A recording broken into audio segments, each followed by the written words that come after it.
Hello बच्चों, कैसे हैं आप सब। आज हम कक्षा 8 के भूगोल को पढ़ेंगे। तो पर्यावरण और हम के अध्याय 3 में है खनिज और शक्ति संसाधन। तो आप भी अपने हमारे संसाधन की किताब निकाल लीजिए, ठीक है।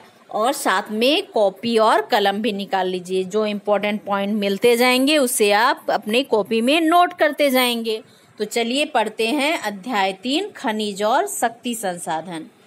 तो खनिज क्या है? तो वे सभी पदार्थ जो खनन द्वारा प्राप्त होते हैं उसे खनिज कहते हैं। तो खनन द्वारा मतलब क्या है? मिट्टी के नीचे से खोद कर निकालना ही खनन कहलाता है।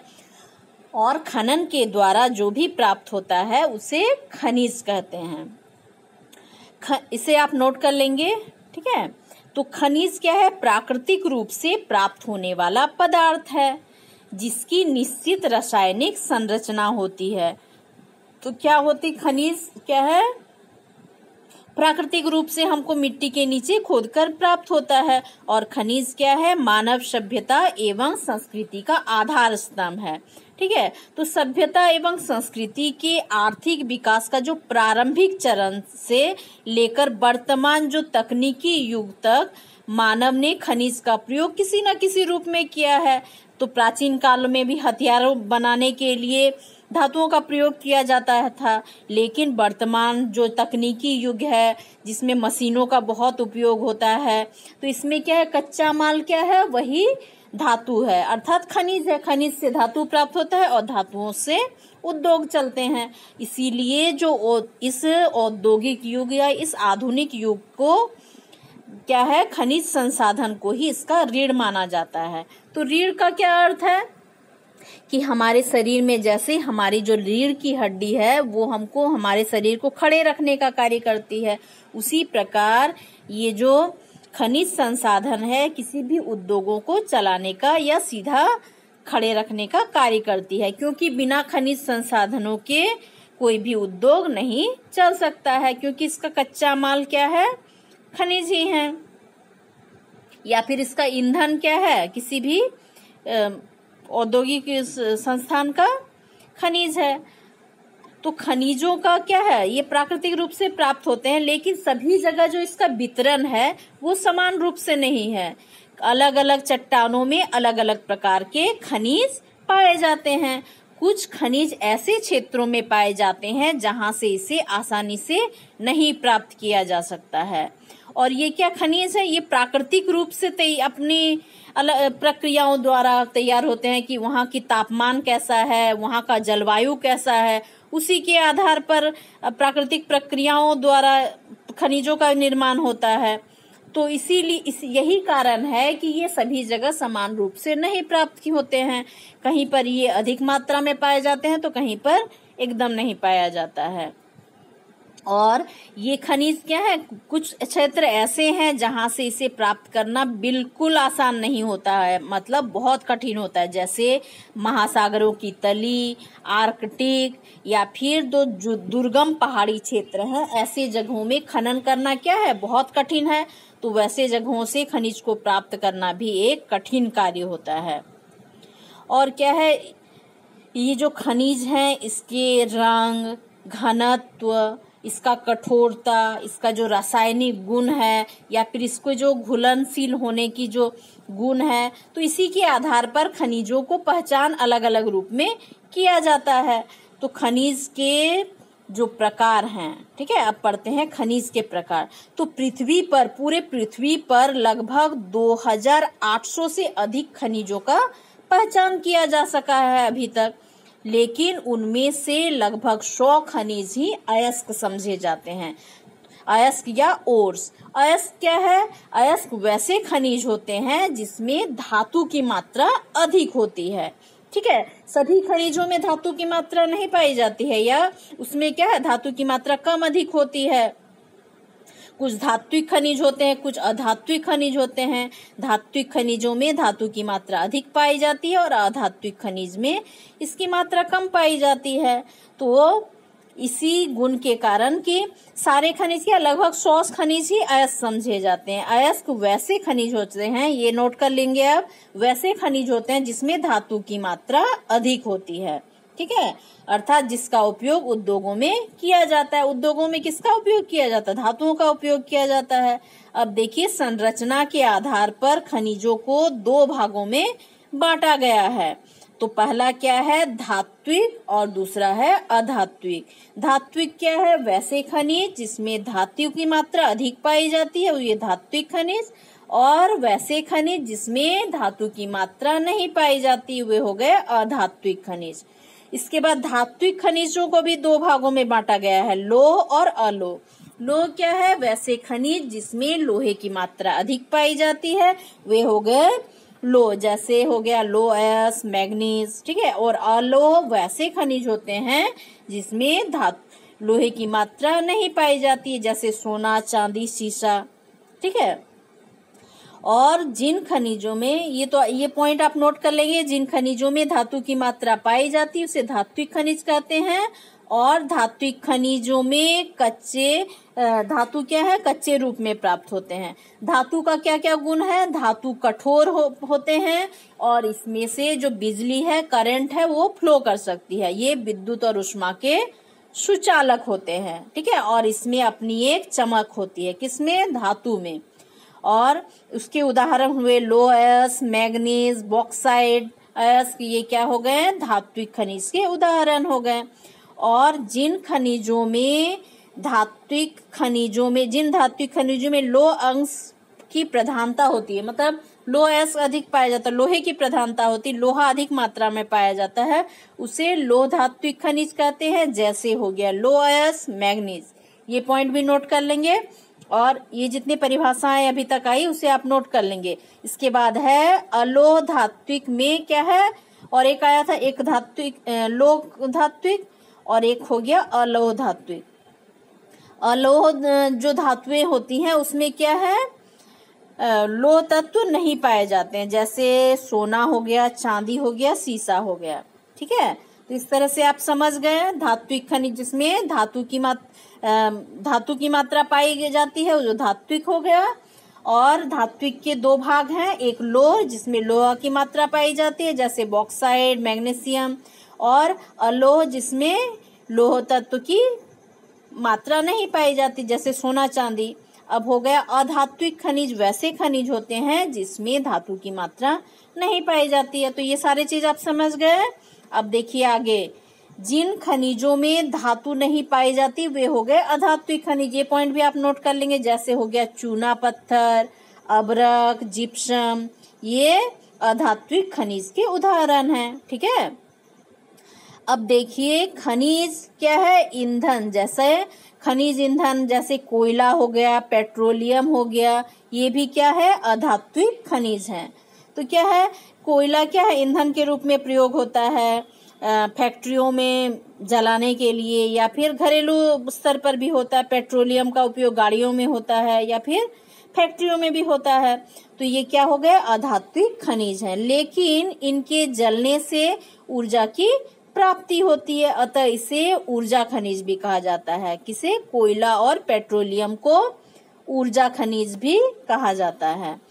तो पृथ्वी की सतह के अंदर दबी सैलों से, सैल मतलब चट्टानों से खनिजों को बाहर निकालने की जो प्रक्रिया होती है उसे खनन कहते हैं, ठीक है। जो सैलों के नीचे दबी रहती है क्या? खनिज, उसको जब निकाला जाता है नीचे, जमीन के नीचे से, उसको कहते हैं खनन। ये पॉइंट भी आप नोट कर लेंगे। अब देखिए खनिजों को खनन, क्या क्या प्रक्रिया होता है? खनन होता है, प्रवेधन एवं क्या है? आखनन विधि द्वारा निकाला जाता है। तो खनिज जो कम गहराई में स्थित होता है वे पृथ्वी की ऊपरी सतह को हटाकर निकाले जाते हैं। बस ऊपर में जैसे कोयला को निकाला जाता है, तो वो क्या हो गया? विवृत खनन या खुला खनन कहते हैं। क्या कहते हैं? खुला खनन। तो वैसे खनिज जिसको क्या है, जो कम गहराई में प्राप्त होता है, उसको बस मिट्टी के ऊपरी हिस्से को हटाकर उसको निकाल लिया जाता है, वो हो गए विवृत या फिर क्या है? खनन, विवृत खनन या फिर खुला खनन कहते हैं, ठीक है, जो कम गहराई से प्राप्त होता है। और अधिक गहराई में स्थित खनिज क्या है, निक्षेप द्वारा निक्षेपों तक पहुंचने के लिए गहन वेधन विधि अपनाई जाती है। इसे कूपकी खनन भी कहते हैं।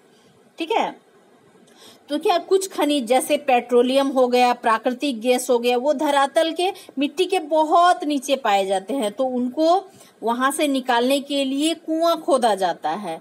और इस विधि से क्या जो निकालने की प्रक्रिया है, इसके कहते हैं कूपकी खनन। ठीक है, कूपकी क्या किया जाता है, गहरा कुआं खोदा जाता है, उसके बाद पाइपलाइन द्वारा उसको वहां से निकाला जाता है। तो जो पेट्रोलियम है या फिर प्राकृतिक गैस है, इसको इसी विधि से निकाला जाता है। इसे निकालने के लिए गहन कूपों की खुदाई की जाती है। ठीक है, इसे प्रवेधन कहते हैं। ठीक है, ये हो गया कूपकी खनन। उसके बाद क्या है, कूपकी खनन से भी गहरा जब कुआं खोदा जाता है, उसे क्या कहते हैं, प्रवेधन कहते हैं। और सतह के निकट स्थित खनिजों को जिस प्रक्रिया के द्वारा आसानी से खोदकर निकाला जाता है, उसे आखनन कहते हैं। ठीक है, ये खनन की विभिन्न प्रक्रियाएं हैं, इसे आप समझ लेंगे और कर लेंगे। ठीक है, तो देखिए खनिजों का जो निष्कर्षण होता है वो खनन, प्रवेधन और आखनन के द्वारा होता है।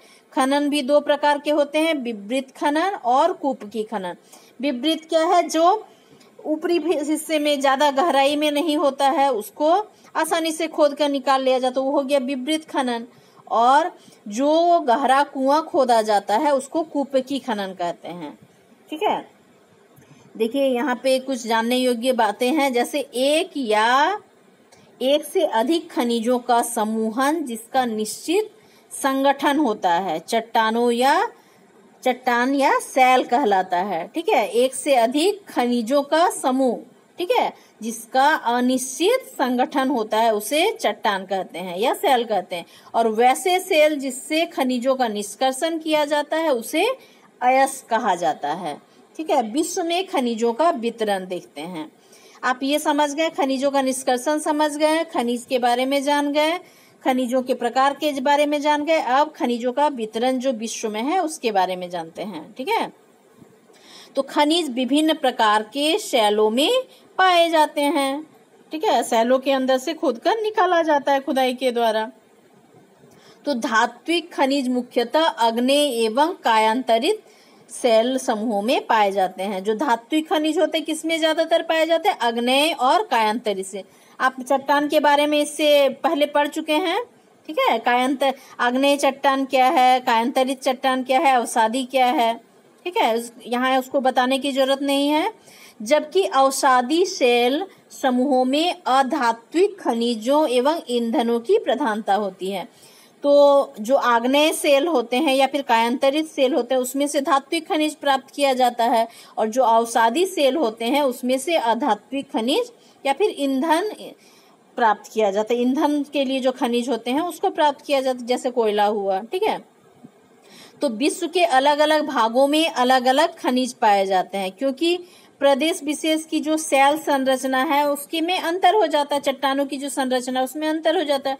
विश्व के उन सभी प्रदेशों में जहां प्राचीन आग्नेय एवं कायांतरित सेल पाए जाते हैं, वहां लोहा, तांबा, मैग्नीज जैसे धात्विक खनिज पाए जाते हैं। जहां आग्नेय कायांतरित सेल पाए जाते हैं वहां धात्विक खनिज पाए जाते हैं, जैसे तांबा हुआ, मैग्नीज हो गया। ठीक है, और दक्षिण भारत में दक्कन का जो पठार है या फिर दक्षिण अफ्रीका, ब्राजील का जो पठार है, लौह अयस्क उत्पादन के लिए प्रसिद्ध है, क्योंकि वहां आग्नेय और कायांतरित चट्टान पाई जाती हैं।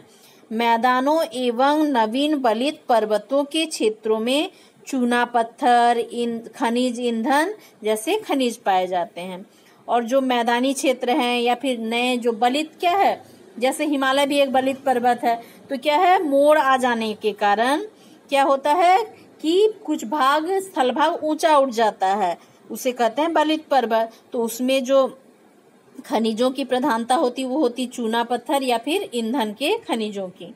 ठीक है, देखिए यहाँ विश्व के मानचित्र हैं, यहाँ पे अलग अलग दिखाया गया है। देखिए यहाँ पे जैसे लोहा, ये जो पहला चिन्ह है वो क्या है, लोहा। ये जैसे यहाँ पे लोहा है, यहाँ लोहा, यहाँ लोहा, ठीक है, इन क्षेत्रों में लोहा की प्रधानता है। ठीक है, उसके बाद क्या है, नेक्स्ट क्या है, तांबा दिखाया गया है। तांबा का ये जो चिन्ह दिखाया गया है, यहाँ अफ्रीका में दिखाया गया है, और यहाँ पे एशिया में दिखाया गया है, यूरोप में दिखाया गया है। ठीक है, अमेरिका, उत्तरी अमेरिका, दक्षिणी अमेरिका में दिखाया गया है, ये जो चिन्ह सब हैं। तो ये सब क्या है, तांबा दिखाया गया है। इसके बाद बॉक्साइड, ये क्या है, यहाँ अफ्रीका में दिखाया गया है, दक्षिण अमेरिका में, यहाँ एशिया यूरोप में भी दिखाया गया है, यहाँ ऑस्ट्रेलिया में भी दिखाया गया है। ठीक है, यहाँ ऑस्ट्रेलिया में लोहा भी दिखाया गया है। तो इस तरह से विश्व में जो लोहा, तांबा और बॉक्साइड अलग अलग कहाँ कहाँ पाए जाते हैं उसको यहाँ दिखाया गया है सारे महादेशों में। ठीक है, तो इसमें थोड़ा समझ भी लेते हैं। जैसे ये क्या है, यहाँ है हिंद महासागर, यहाँ पे उत्तरी अटलांटिक महासागर, दक्षिण अटलांटिक महासागर, ये हो गया प्रशांत महासागर। ठीक है, ये हो गया प्रशांत महासागर। ये देखिए भारत से यहाँ से गुजरती है ना कर्क रेखा, यहाँ दिखाया गया है। ये हो गया अफ्रीका, ये उत्तरी अमेरिका, दक्षिणी अमेरिका, ये अफ्रीका, ये ऑस्ट्रेलिया, ये एशिया। ठीक है,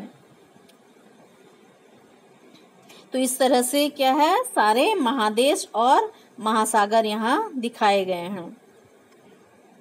और यहाँ क्या है, इधर उत्तरी ध्रुव है, नीचे दक्षिणी ध्रुव है। अंटार्कटिका, ये नीचे है अंटार्कटिका, ये दक्षिणी महासागर हो गया। यहाँ ऊपर हो गया आर्कटिक महासागर। तो ये आप देख लेंगे इसको। ठीक है, अब जानते हैं कि विश्व के किस महादेश में कौन कौन से खनिज पाए जाते हैं। तो महादेशों के बारे में तो आप जानते ही हैं, जैसे एशिया है, भारत किसमें है, एशिया में है। एशिया, यूरोप, उत्तरी अमेरिका, दक्षिणी अमेरिका, अफ्रीका, ऑस्ट्रेलिया, और अंटार्कटिका। ठीक है, 7 जो महादेश हैं उसके बारे में देखेंगे कि कहाँ कौन सा है। तो सबसे बड़ा महादेश क्या है, एशिया महादेश है, और 7 महादेश है और 5 महासागर हैं।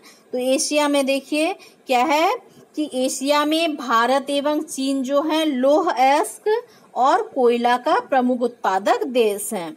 ठीक है, जो भारत है और चीन है, भारत भी एशिया में है और चीन भी एशिया में है।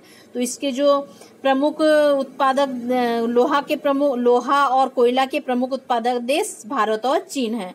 तो चीन क्या है, विश्व का सबसे बड़ा कोयला उत्पादक देश है। मध्य पूर्व के देशों जैसे सऊदी अरब, इराक, ईरान, कुवैत आदि देशों में भी खनिज तेल के प्रचुर भंडार पाए जाते हैं। और इसके अतिरिक्त मैग्नीज, अभ्रक, तांबा, यूरेनियम, टीन इत्यादि जो खनिज है वो प्रचुर मात्रा में पाए जाते हैं। ठीक है, ये हो गया एशिया के। एशिया में क्या हो गए, लौह अयस्क हो गए, कोयला हो गए, खनिज तेल हो गए। खनिज तेल कहाँ पाए गए, सऊदी अरब, इराक, जो इधर देश सब हैं इस जगह में है। ठीक है, यहाँ पे क्या है, खनिज तेलों की बहुत ज्यादा प्रधानता है। खनिज तेल पाए जाते हैं। फिर इसके अतिरिक्त क्या है, मैग्नीज, अभ्रक और यूरेनियम ये सब, या फिर टीन, ये सब क्या है, प्रचुर मात्रा में एशिया में पाए जाते हैं। इसके बाद है यूरोप। दूसरा महादेश क्या है, यूरोप। तो यूरोप में यूनाइटेड किंगडम एवं आइबेरियन प्रायद्वीप से लेकर पूर्व में यूराल पर्वत तक खनिजों की पेटी का विस्तार है। तो अरेबियन जो प्रायद्वीप है दक्षिणी पश्चिमी यूरोप में स्पेन एवं जो पुर्तगाल में विस्तृत है। तो इस क्षेत्र में क्या पाया जाता है, लौह अयस्क, कोयला, लवण, पोटास इत्यादि का भंडार पाया जाता है। और जर्मनी में क्या है, जो रूर घाटी, कोयला, और रूस में यूराल पर्वत जो है लौह अयस्क के भंडार एवं उत्पादन के लिए प्रसिद्ध हैं। ठीक है, तो इस तरह से देखिए आपने यूरोप में क्या है, ये सारे चीज पाए जाते हैं, कोयला, लवण, पोटास। ठीक है, इसके बाद देखिए उत्तरी अमेरिका। तो उत्तरी अमेरिका में मध्यवर्ती जो कनाडा से लेकर मैक्सिको तक विस्तृत जो है खनिज पेटी का विस्तार पाया गया है।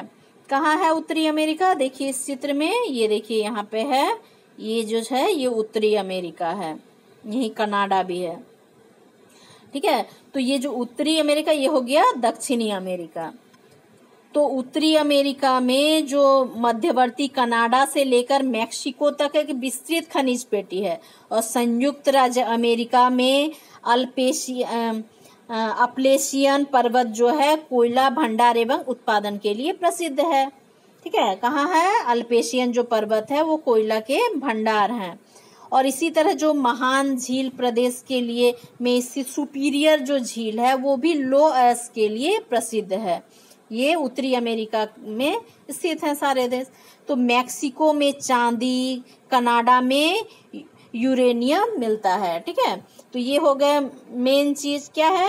कोयला हो गया, उत्तरी अमेरिका में कोयला हो गए, लोएस्क हो गए, चांदी और यूरेनियम। ठीक है, अब देखते हैं दक्षिण अमेरिका। ये जो निचला भाग है ये हो गया, ये है दक्षिण अमेरिका। तो दक्षिण अमेरिका में कौन कौन से खनिज हैं देखिए।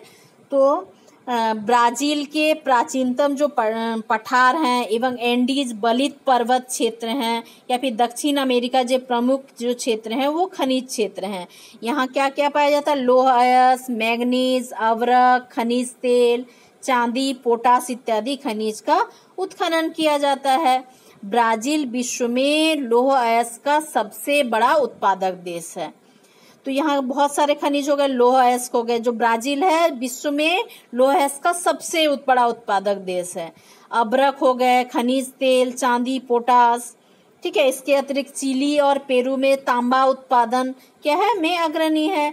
चिली स्थित जो एस्कोंडिडा है या फिर कोलाहुसी जो है विश्व में तांबा खनन के लिए प्रसिद्ध है। और वेनेजुएला में भी खनिज तेल का विस्तृत भंडार है। तो ये सारे चीज को जो खनिज जिस महादेश में पाए जा रहे हैं उससे आप नोट करते जाएंगे। इसके बाद है अफ्रीका। ये जो अफ्रीका है, ठीक है, अफ्रीका। तो अफ्रीका में जो खनिज संसाधनों की दृष्टि से क्या है? बहुत घनी महादेश है। क्या? धनी है। ठीक है, कि बहुत सारे खनिज पाए जाते हैं। जैसे अफ्रीका में हीरा, सोना एवं प्लेटिनियम का विश्व में सबसे बड़ा उत्पादक देश है। और ये क्या है? महंगे धातु हैं, है ना।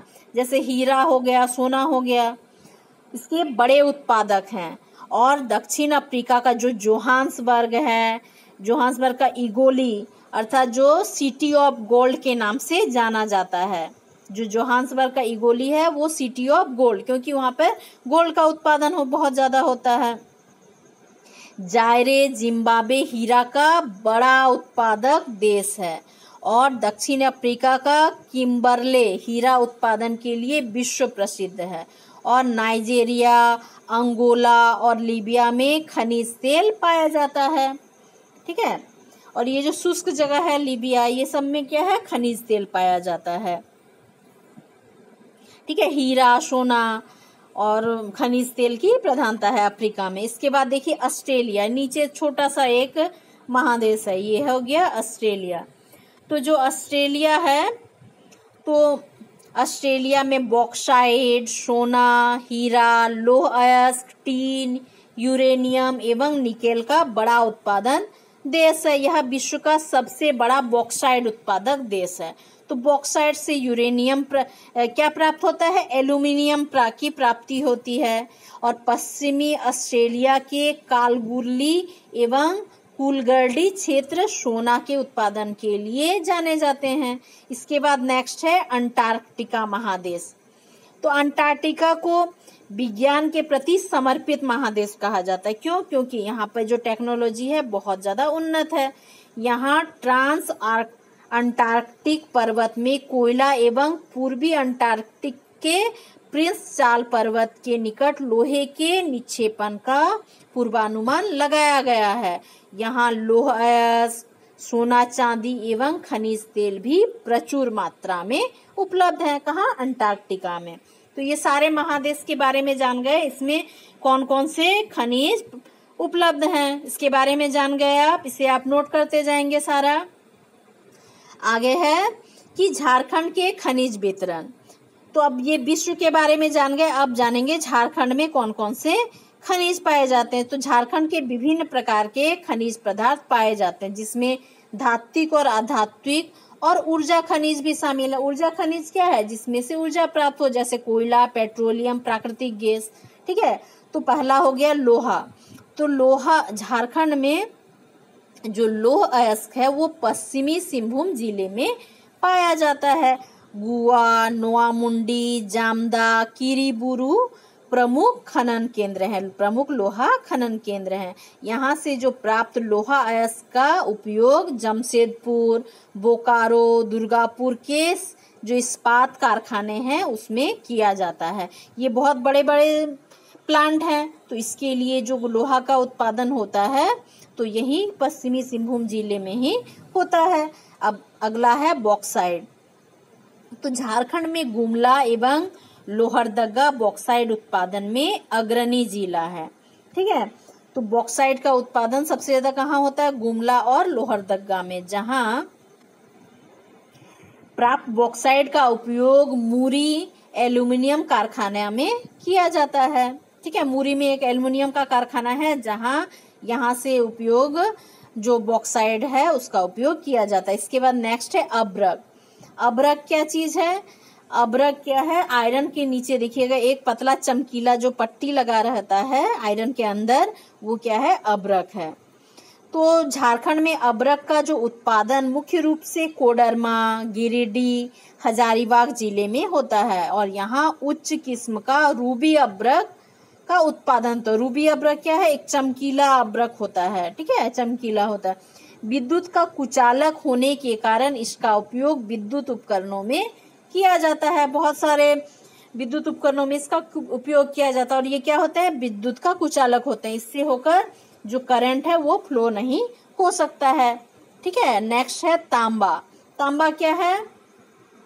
आप देखे होंगे पूजा में उपयोग होता है तांबा का लोटा, तांबा का थाला। ठीक है, घर में देखे ही होंगे। तो जो झारखंड में तांबे का खनन का मुख्य क्षेत्र है वो है मुसाबनी, सरायकेला, राखा, घाटशिला एवं बहरागोड़ा में है। ठीक है, ये क्या है? तांबा उत्पादन के जो खनन के प्रमुख क्षेत्र है। कहाँ कहाँ है? मुसाबनी है, सरायकेला है, राखा है, घाटशिला, बहरागोड़ा है। ठीक है, इसके बाद नेक्स्ट है मैग्नीज। और तांबा क्या है? सुचालक होता है विद्युत का और बहुत सारे विद्युत उपकरणों में या फिर फ्यूज बांधने के लिए भी तांबे के तार का प्रयोग किया जाता है। नेक्स्ट है मैग्नीज। तो झारखंड में मैग्नीज का खनन मुख्य रूप से गुआ, बड़ा जमदा एवं नोआमुंडी में होता है। ठीक है, मैग्नीज का उत्पादन।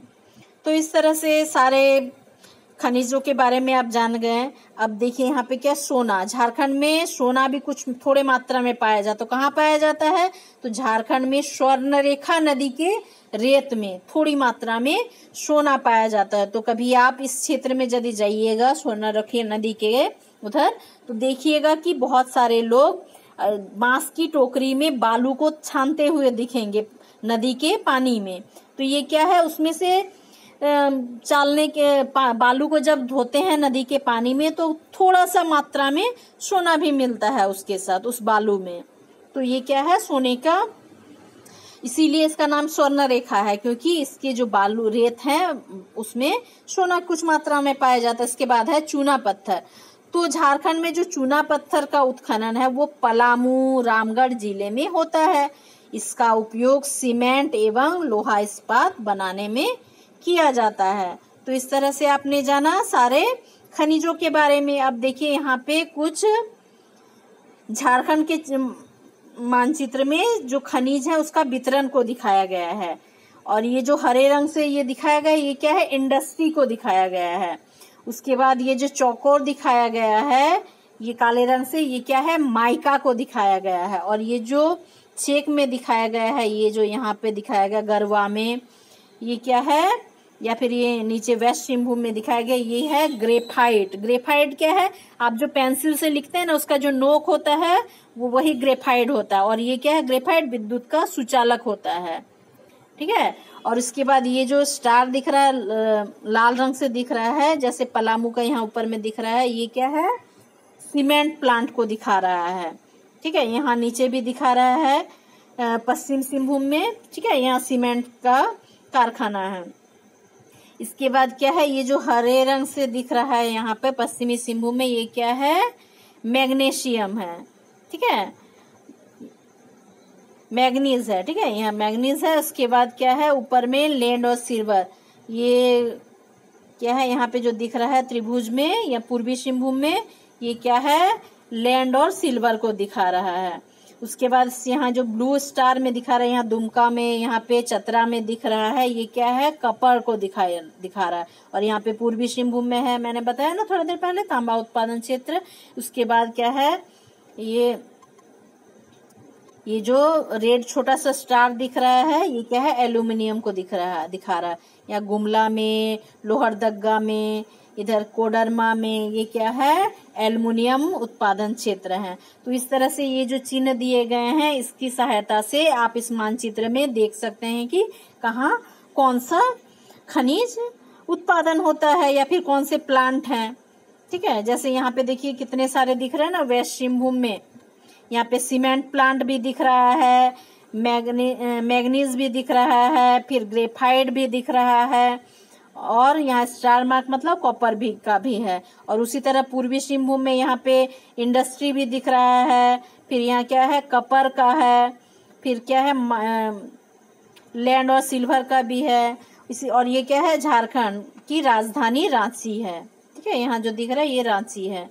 और यहाँ इंडस्ट्री हजारीबाग में दिख रहा है, बोकारो, रांची, यहाँ पूर्वी सिंहभूम में इंडस्ट्री दिख रहा है। तो इस तरह से झारखंड के बारे में और ज्यादा विस्तार से जानेंगे। और देखिए झारखंड के जो पड़ोसी राज्य हैं, यहाँ छत्तीसगढ़ है, इधर पश्चिम में छत्तीसगढ़ है, पूर्व में पश्चिम बंगाल है, और इधर नीचे उड़ीसा है, और ऊपर में बिहार है। पहले क्या है 2000 साल के पहले झारखंड और बिहार एक साथ था, लेकिन 2000 साल में झारखंड और बिहार अलग हो गए, ठीक है। इस चित्र को आप अच्छे से देखेंगे और इसमें खनिजों के कहाँ कहाँ वितरण है झारखंड में उसको समझेंगे। और खनिजों का क्या है उपयोग कई उद्योगों में किया जाता है। वर्तमान समय में खनिज के बगैर तो मानव समाज का कल्पना ही नहीं किया जा सकता। जितने भी बड़े बड़े उद्योग से लेकर घर में प्रयोग होने वाले जो चाकू हैं या फिर नमक हैं, वो क्या है खनिज से ही निर्मित हैं। जो नमक क्या है, नमक भी खनिज है, ठीक है। तांबा ऐसे धातु है जिसका उपयोग सिक्के से लेकर पाइप बनाने में भी किया जाता है।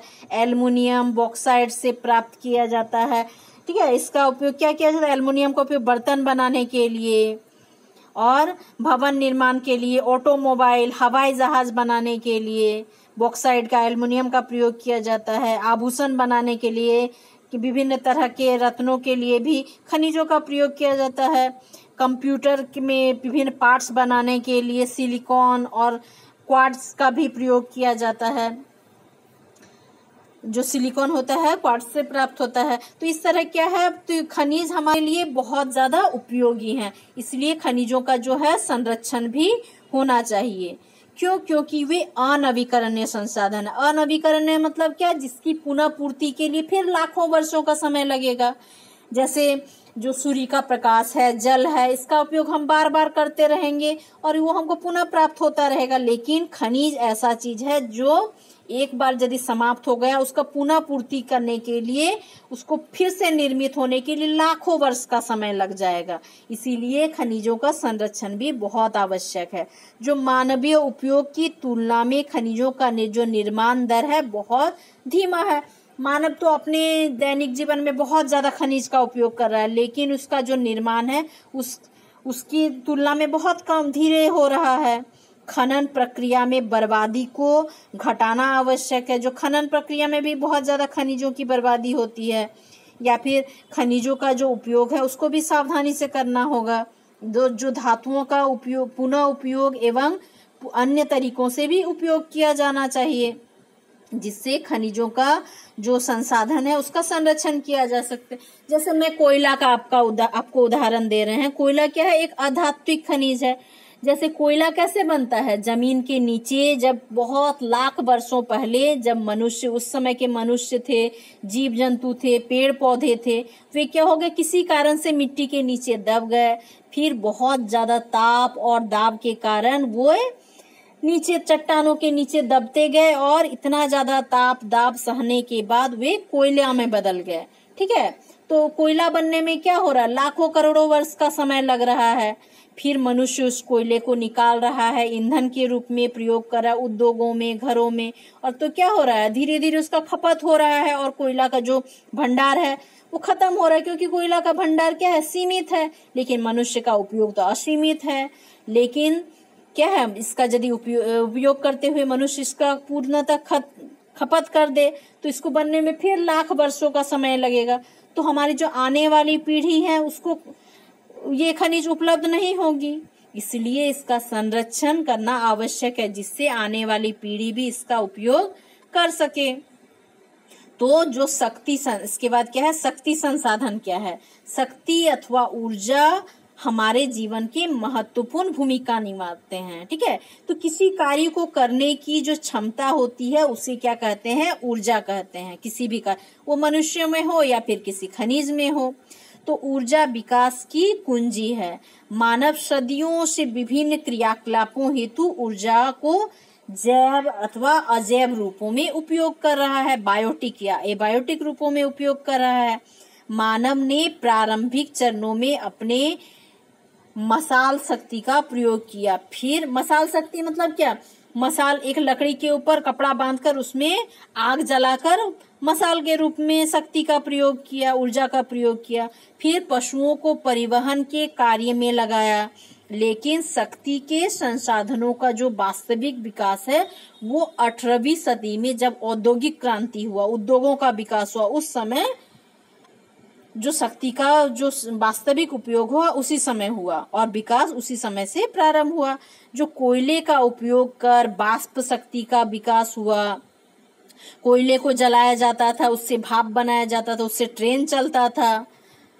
समय बीतने पर ऊर्जा के जो नए स्रोत विकसित हो गए, कोयले के साथ साथ पेट्रोलियम का भी उपयोग होने लगा और आज हमें उद्योग, परिवहन, कृषि, संचार के प्रतिरक्षा के लिए भी शक्ति की आवश्यकता होती है। और ऊर्जा संसाधनों का जो उपयोग है एवं अवस्था के आधार पर जो इसको दो भागों में बांटा गया, एक है परंपरागत और एक है गैर परंपरागत। ऊर्जा को दो भागों में बांटा गया है।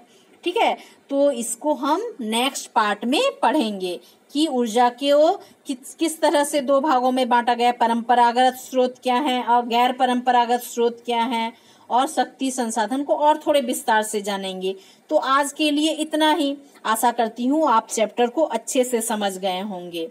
ठीक है, और यदि आपका पिछला कोई चैप्टर छूट गया हो या फिर आने वाले जो पाठ हैं, अगली जो कक्षाएं आने वाली हैं वो भी आपको प्राप्त करने हो तो चैनल को सब्सक्राइब कर लीजिएगा, जिससे आपका कोई भी चैप्टर नहीं छूटेगा। तो इसके नेक्स्ट पार्ट को आगे कंटिन्यू करते, तब तक आप इसको अच्छे से पढ़ लीजिए, समझ लीजिए। यदि कोई दिक्कत हो तो मुझे कमेंट करके बताइए। ठीक है, तो आज के लिए इतना ही। Thank you.